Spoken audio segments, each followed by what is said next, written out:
Que la gloire soit rendue à notre Dieu, le Créateur de cieux et de la terre.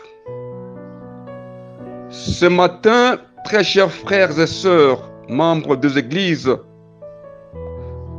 nous devons louer notre Dieu à travers un thème intitulé « Le 7 béatitudes de l'Apocalypse », thème tiré dans le livre d'Apocalypse, chapitre 1, verset 19 jusqu'à 20.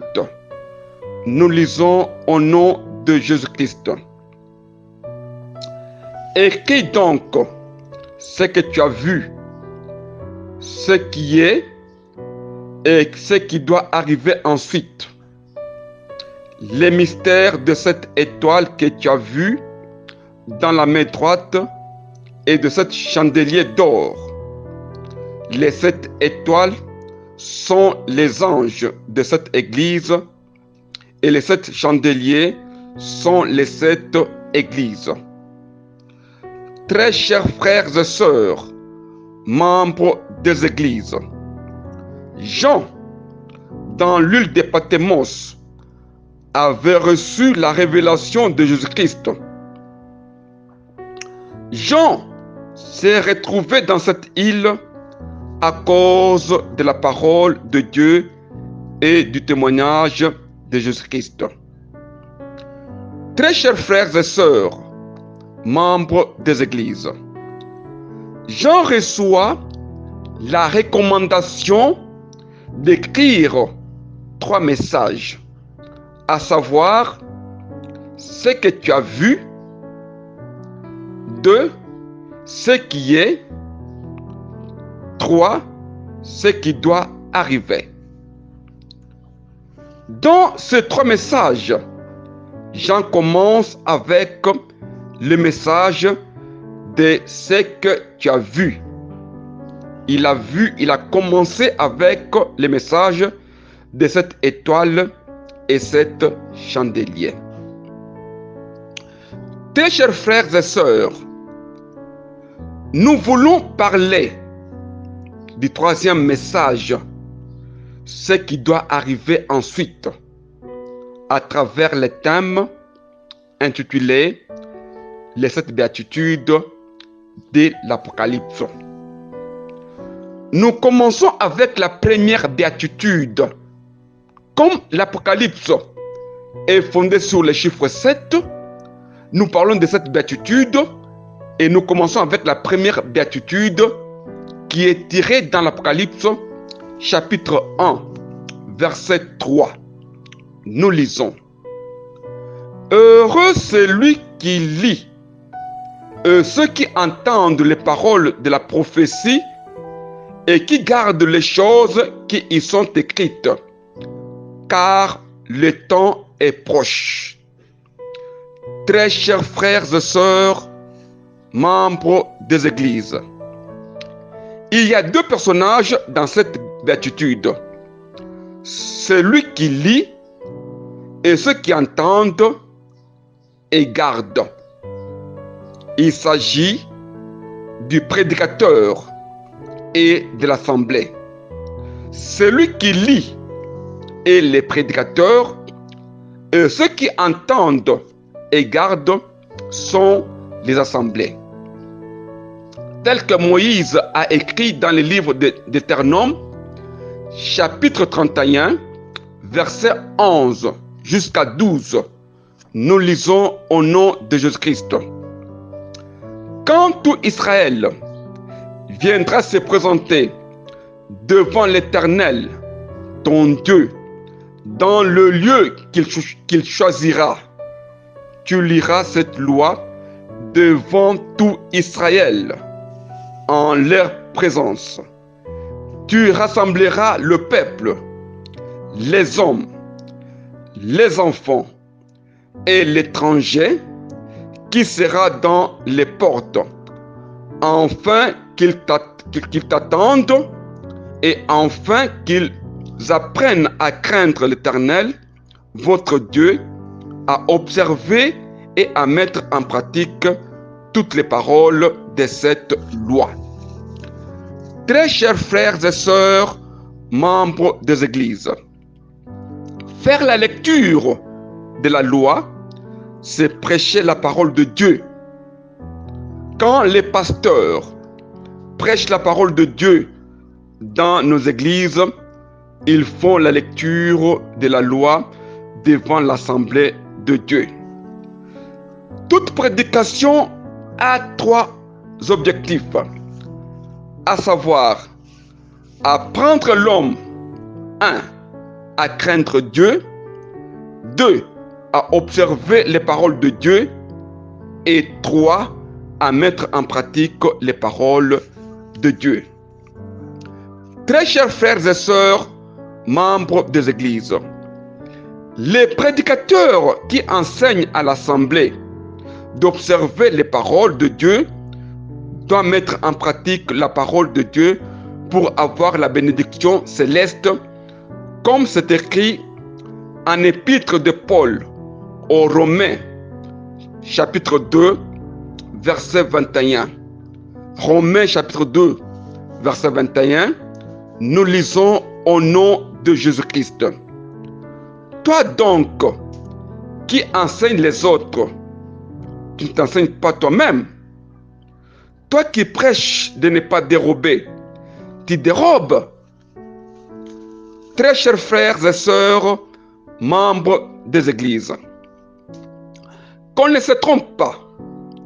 Ce n'est pas le fait de prêcher dans l'église qui rend l'homme parfait, mais la pratique de la parole de Dieu.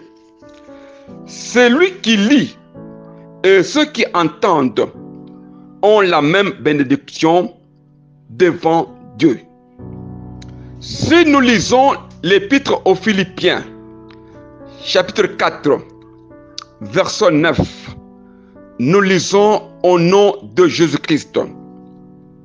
Ce que vous avez appris, reçu et entendu de moi, ce que vous avez vu en moi, pratiquez-les, et Dieu de paix sera avec vous. Très chers frères et sœurs, membres des églises, qu'on ne se trompe pas. Ce n'est pas le fait d'aller dans l'église chaque jour qui rend l'homme parfait, mais il faut mettre en pratique les enseignements pour être sauvé. Paul utilise 4 verbes. Apprendre, 1, 2, recevoir, 3, entendre, 4, voir. Très chers frères, voilà ce que nous devons pratiquer pour participer à la première béatitude de l'Apocalypse. Nous passons à la deuxième béatitude. Apocalypse, chapitre 14, verset 13. Nous lisons.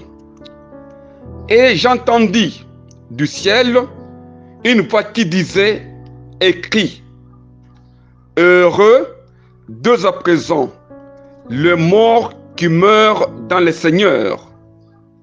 Oui, dit l'Esprit, enfin qu'ils se reposent de leurs travaux, car leurs œuvres les suivent. Très chers frères et sœurs, membres des églises, heureux les morts qui meurent dans le Seigneur, enfin qu'ils se reposent de leurs travaux. Mourir dans le Seigneur, c'est faire quoi? Pour avoir le repos aux travaux lourds. Si nous lisons l'épître aux Romains, Romains chapitre 14, verset 7 jusqu'à 8, nous lisons au nom de Jésus-Christ. En effet, nul de nous ne vit pour lui-même, et nul ne meurt pour lui-même. Car si nous vivons pour le Seigneur, et si nous mourons, nous mourrons pour le Seigneur.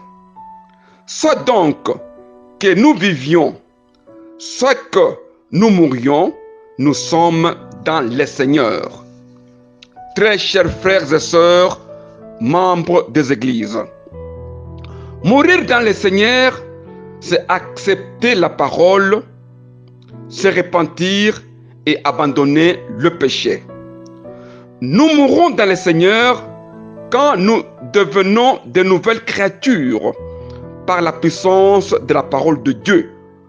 Nous devons mourir dans le Seigneur pour vivre dans le Seigneur, avoir une vie qui est conforme à la parole de Dieu. Si nous lisons l'épître aux Hébreux, chapitre 4, verset 9 jusqu'à 10, nous lisons au nom de Jésus-Christ. Il y a donc un repos de sabbat réservé au peuple de Dieu. Car celui qui entre dans le repos de Dieu se repose de ses œuvres, comme Dieu s'est reposé des siennes. Très chers frères et sœurs, membres des églises, se reposer de leurs travaux signifie entrer dans le sabbat réservé au peuple de Dieu. Pour devenir ainsi un peuple de Dieu, il faut laisser, abandonner, se séparer des œuvres de la chair pour bénéficier de la deuxième béatitude de l'Apocalypse. Heureux ceux qui meurent dans le Seigneur, car ils vont se reposer aux œuvres de la chair. Nous passons à la troisième béatitude. Nous lisons Apocalypse, chapitre 16, verset 15. Nous lisons au nom de Jésus-Christ. Voici, je viens comme un voleur. Heureux celui qui veille et qui garde ses vêtements, afin qu'il ne marche pas nu et qu'on ne voit pas sa honte. Très chers frères et sœurs, membres des églises, nous recevons le vêtement dans les prédications et les enseignements. Ces vêtements viennent de ce que nous entendons et de la manière dont nous pratiquons les paroles de Dieu. Comme c'est écrit en Apocalypse, chapitre 3, verset 18, nous lisons: je te conseille d'acheter de moi de l'or éprouvé par le feu, afin que tu deviennes riche, et des vêtements blancs, afin que tu sois vêtu et que ta honte, la honte de ta nudité, ne paraisse pas, et un collier pour oindre tes yeux, afin que tu vois. Très chers frères et sœurs, membres des églises, le vêtement représente nos caractères. Nous recevons la troisième béatitude de l'Apocalypse si nous gardons les comportements conformes à la parole de Dieu. Non pas changer à tout moment les comportements. Tantôt nous servons Dieu, tantôt nous servons Satan. Pour participer à la troisième béatitude de l'Apocalypse, nos caractères, nos comportements doivent se conformer à la parole de Dieu. Nous passons à la quatrième béatitude. Nous lisons Apocalypse, chapitre 19, verset 9. Nous lisons au nom de Jésus-Christ. L'ange me dit, écrit: heureux ceux qui sont appelés au festin des noces de l'agneau. Puis il me dit, ce sont des véritables paroles de Dieu. Très chers frères et sœurs, membres des églises, heureux ceux qui sont appelés au festin des noces de l'agneau. Les noces de l'agneau, c'est le mariage entre Christ et l'Église, qui est l'épouse. Qui sont donc appelés au festin. Si nous lisons l'évangile de Luc, chapitre 14, verset 13, nous lisons: mais lorsque tu donnes un festin, invite les pauvres, les estropiés, des boiteux et des aveugles. Très chers frères et sœurs, membres des églises, pour être invité et appelé au festin des noces de l'agneau, il faut être 1. Pauvre, 2. Estropié, 3. Boiteux, 4. Aveugle. Voilà le genre que la parole de Dieu cherche pour transformer. On fait le festin quand on prêche la parole de Dieu, selon ce qui est écrit dans l'évangile de Jean, chapitre 7, verset 37. Nous lisons: le dernier jour, le grand jour de la fête, Jésus se tenant debout, s'écria: si quelqu'un a soif, qu'il vienne à moi et qu'il boive. Très chers frères et sœurs, membres des églises, on est invité et appelé au festin pour boire l'eau de vie et être sauvé, pour recevoir ainsi la 4e béatitude de l'Apocalypse. Nous passons à la 5e béatitude. Nous lisons Apocalypse, chapitre 20, verset 6. Nous lisons au nom de Jésus-Christ. Heureux et saints ceux qui ont part à la première résurrection. La seconde mort n'a pas de pouvoir sur eux, mais ils seront sacrificateurs de Dieu et de Christ, et ils régneront avec lui pendant 1000 ans. Très chers frères et sœurs, membres des églises, heureux ceux qui ont part à la première résurrection. La résurrection est le passage de la mort à la vie, tel que décrit dans l'épître de Corinthiens, 1 Corinthiens, chapitre 15, verset 13 jusqu'à 14. Nous lisons: s'il n'y a point de résurrection des morts, Christ non plus n'est pas ressuscité. Et si Christ n'est pas ressuscité, notre prédication est donc vaine, et notre foi aussi est vaine. Très chers frères et sœurs, membres des églises, sans la résurrection, la prédication n'a plus de sens, notre foi n'a pas de but, et tous les prédicateurs sont des menteurs, parce que personne ne serait sauvé du péché.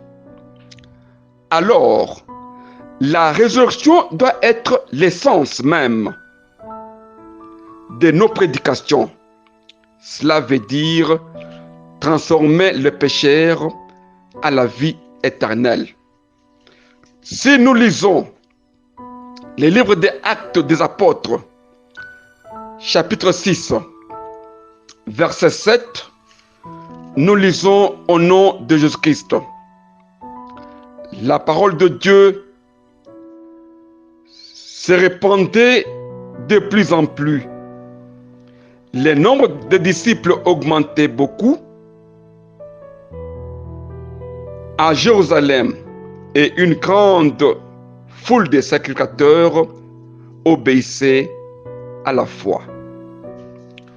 Très chers frères et sœurs, membres des églises, l'obéissance à la foi signifie la soumission à la parole de Dieu pour être un sacrificateur de Dieu. Et cette obéissance à la foi est le fruit de la résurrection qui signifie se convertir à la vérité.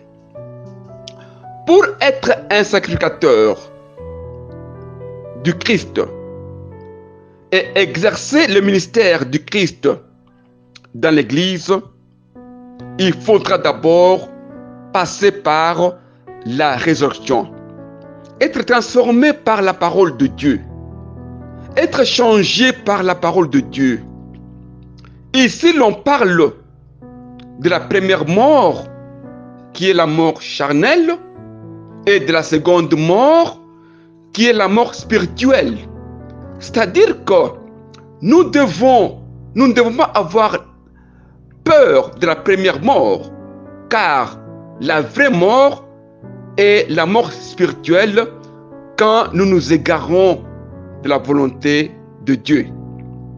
Et la résurrection vient afin que l'on puisse revenir à la vie éternelle, connaître Jésus et pratiquer la parole de Dieu.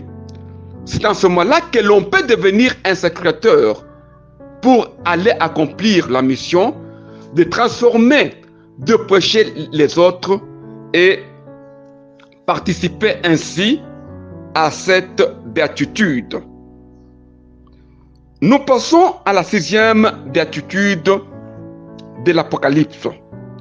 Nous lisons Apocalypse chapitre 22, verset 7.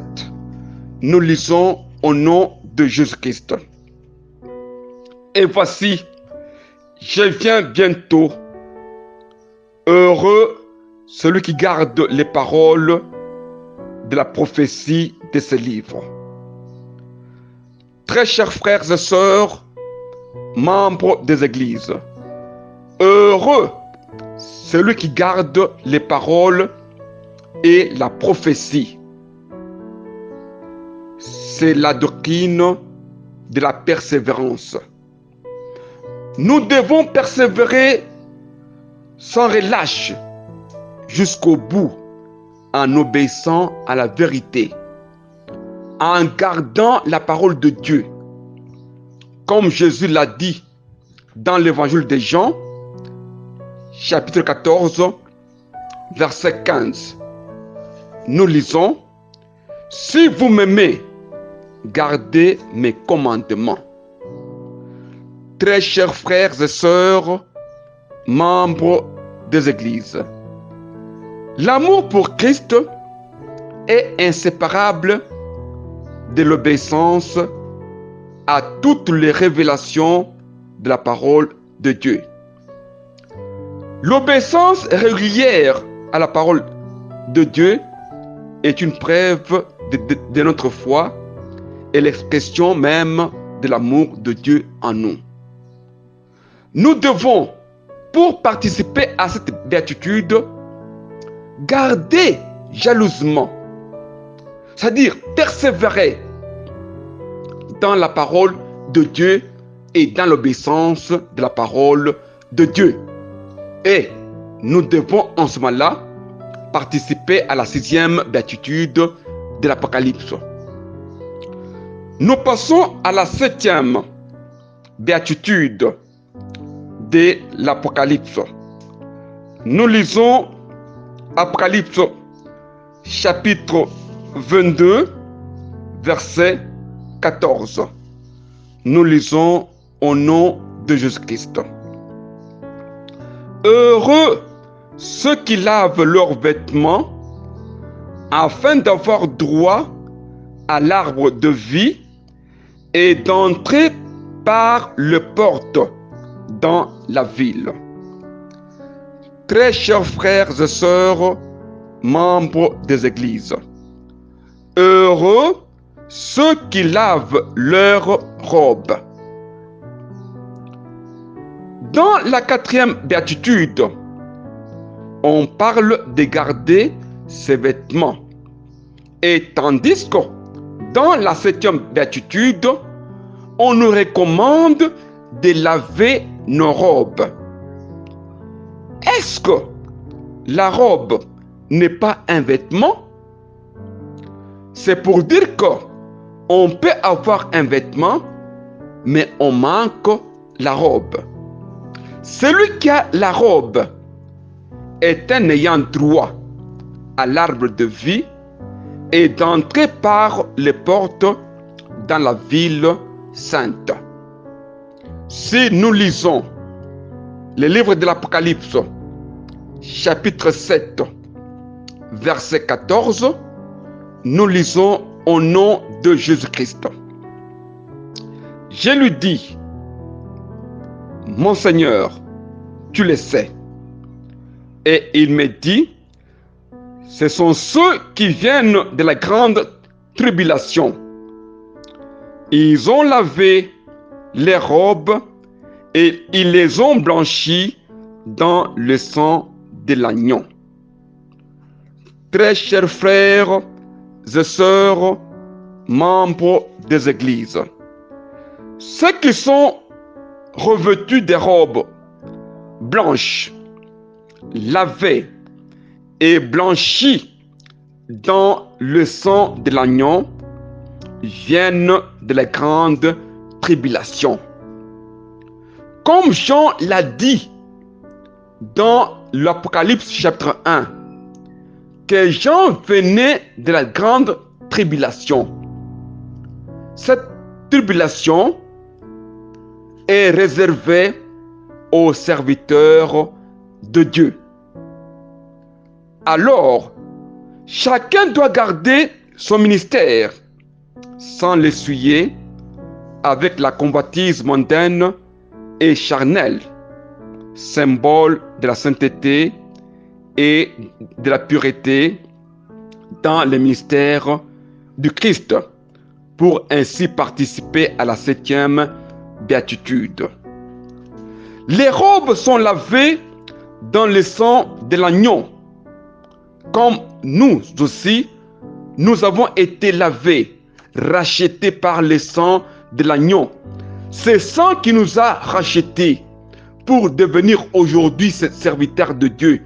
Nous devons y laver nos robes à tout moment pour que les robes ne soient pas souillées, que les robes ne soient pas polluées, que les robes restent sans tache. Si aujourd'hui nous prenons nos ministères comme étant objet de commerce et nous sommes trop attachés à la convoitise charnelle pour commencer à marchander avec nos robes, et pourtant le sang de Jésus-Christ, le sang de l'agneau est la vérité. Nous devons exercer le ministère du Christ dans la vérité, la sainteté et la pureté, pour qu'enfin que l'on puisse participer à la 7e béatitude du Christ. Très chers frères et sœurs, membres des églises, les autres béatitudes, ce sont les bénédictions que recevront ceux-là qui vont demeurer dans les paroles de Dieu, ceux-là qui vont garder convenablement le ministère de Dieu, et ceux-là qui vont participer à la vie éternelle. Qu'on ne se trompe pas. Ce n'est pas le fait qu'on est un prédicateur qu'on doit avoir les béatitudes de l'Apocalypse. Ce n'est pas le fait que nous allons dans l'église à tout moment que l'on doit participer aux béatitudes de l'Apocalypse, mais nous devons observer les 7 béatitudes afin que l'on ait la récompense et les bénédictions éternelles dans Jésus-Christ. Ce matin, c'est votre frère, l'apôtre missionnaire Taylor Kankondé Kalomba. Je vous remercie.